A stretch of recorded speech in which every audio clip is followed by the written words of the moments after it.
cuts, stimulus package, the Democratic Party, economic recession, and a lot more this week with Governor Jennifer Granholm right after this break.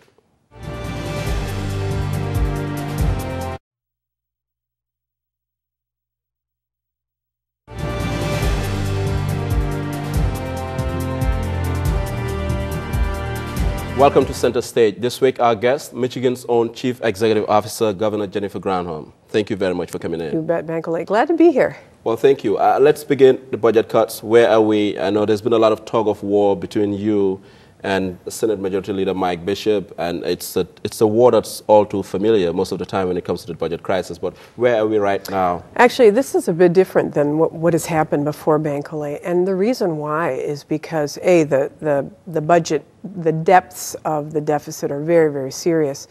But in this case, unlike previous years, in this case, the Republicans in the Senate have said they will not raise any revenue. Now, in normal years, I mean, when I was first elected, I had a Republican House and a Republican Senate, and there was compromise because I was saying we should protect these things, and they were saying we should cut these things, and we reached a center point.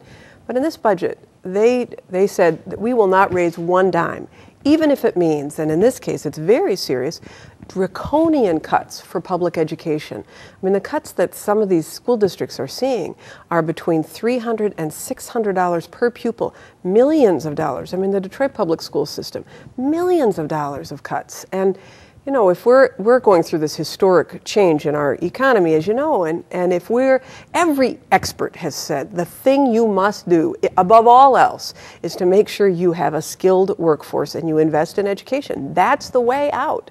And if we cut our legs out from under us when we've raised the standards, have higher expectations, it's just a very backward strategy. That's true for revenue sharing, the money that goes for police and firefighting. They have cut that, not one dime of new dollars being put into it when we're facing layoffs of police and firefighters. In the city of Detroit, Mayor Bing is going to have to deal with another $32 to $35 million worth of cuts. Doesn't seem to faze those who are saying no, no, no, no.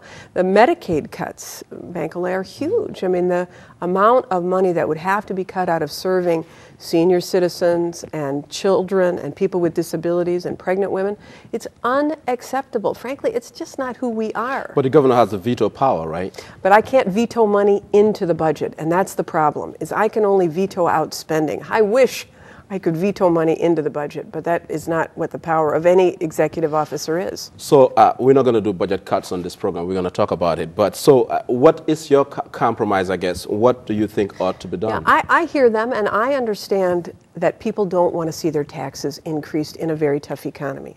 But there are narrow kinds of revenues that I don't consider tax increases, and that I bet most people would not. For example, right now, you are scheduled to get, all of your viewers are scheduled to get, if they file an income tax form, a deduction in your income tax, an exemption. It's $3,500 per pupil, per person. It's scheduled to go up with inflation. So next year it will be $3,600. That means for you, it means that you get $4.35 in your pocket as a result of that increase in your personal exemption. You don't know that it's coming, that this increase in inflation is coming. You're not expecting it. But if we just froze it at this year's level, that would mean $55 million for schools. Same thing with these lawmakers who have drawn a line in the sand, have decided that they're going to stand up for special interests who've gotten their loophole carved in the tax structure. So, for example, oil companies get a double deduction in Michigan, a double deduction. Why is that? I don't know. It happened years and years and years ago. But why not ask them to just pay even a percentage of what everybody else is paying? So those who've gotten loopholes, just even take 10 or 15% off of the loopholes, you could generate $150 million to put into the school aid fund. Or there's one other one, this will be my last example, but just so that people understand what I'm asking are narrow and targeted revenues. Right now, you pay a certain tax for cigarettes, but if kids go out and buy loose and unfiltered cigarettes, they pay a much lesser tax. And that's the same for like flavored cigarellos. If those tobacco products were just taxed at the same level as cigarettes, that would be another $40 million you could put into the school aid fund.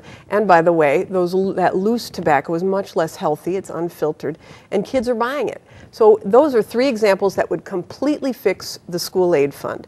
And that's what I'm asking the Senate to compromise on. I understand they don't want to do a general tax increase. Nobody does. But these narrow revenues can fix the problem. And I will ask you what the troops are doing as far as the House Democrats and so forth. Yes. But I guess what you've just explained, is it a question of political principle, or is it just a kind of a dislike for who the governor is? Is that why there's so much opposition? Well, it's very interesting you asked that. I mean, I hope it's not personal, because really, you've got to be grown up enough to do your job, and you're sent to Lansing not to spar with the governor, but to serve your constituents. But, you know, though the Senate Majority Leader, for example, is running for another office, I know he's got to be selected by the base of the Republican Party, and therefore he may feel like he has to draw a line in the sand. In fact, this week he was speaking to some Oakland County Republicans and was encouraging the Tea Party protesters to follow me around to the school districts that I'm going to appeal for investment. Yeah, I mean, to me that is pandering to the most extreme voices. I think most citizens, Democrats and Republicans, want to see us invest in education and protect them from draconian cuts that are going to create, you know, the young teachers that are the last hired, they'll be the first to go. You want classes of 35, 40, you want to take away the interventions that school districts have been making to allow kids to pass Algebra 2, you want to take away art and music and journalism and sports, anything that makes a well-rounded student. I don't think that parents or grandparents or people who are hiring skilled workforce want to see that. You know, and it's interesting you mentioned that, because what we hear, or what people out there, our viewers most of the time hear, is that in fact these cuts have been proposed by the governor. It's a lot of misinformation out there in terms of what the GOP is proposing and what they're not proposing. But let's go on a quick break, and when we come back, we'll continue this conversation with Michigan Governor Jennifer Granholm.